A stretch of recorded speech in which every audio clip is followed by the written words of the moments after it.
சாம்பார் தான் செய்ய போகிறோம். அது எப்படி செய்யுதுன்னு பார்க்கலாம் ட்ரெடிஷ்னலாக. ஸோ நான் வந்து பார்த்திங்கன்னா தோரம் பருப்பு எடுத்திருக்கேன். இது வந்து பார்த்திங்கன்னா கொஞ்சம் லிக்விடாக தான் செய்ய போகிறேன்.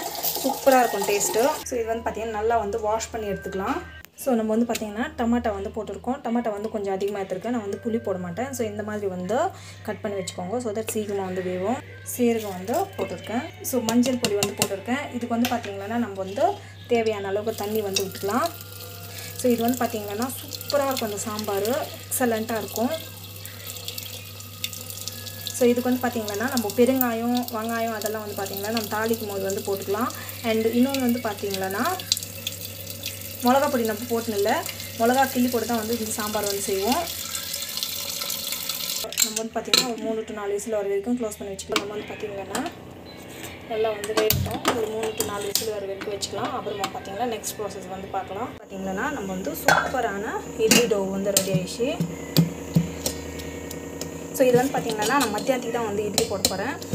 ஸோ இது இன்னும் கொஞ்சம் நேரம் வந்து புளிக்கிட்டோம். அப்படியே வந்து வச்சுட்டு இருக்கேன். புளிச்சு பிறகு நம்ம வந்து இட்லி போட்டுக்கலாம். இது வந்து சூப்பர் சாஃப்டாக இருக்கும் இட்லி.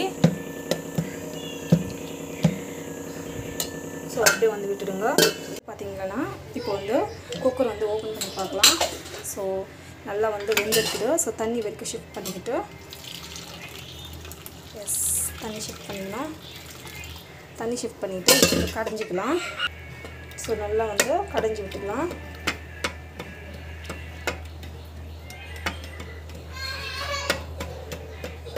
ஸோ நல்லா வந்து கடைஞ்சிட்டு இருக்குது. நம்ம வந்து பார்த்திங்கன்னா கரைஞ்சிட்டோம். இப்போ வந்து பார்த்திங்கன்னா தாளிச்சி போகிறோம். ஸோ எண்ணெய் வந்து போடலாம். இது வந்து வடை செஞ்சோம்னா ரிமைனிங் இருக்குது. அப்படியே வந்து இங்கே யூஸ் பண்ணலாம்.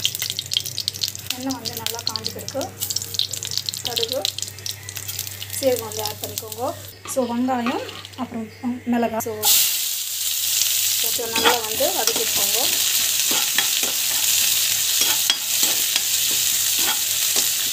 ஸோ பெருங்காயம் வந்து ஆட் பண்ணிக்கலாம்.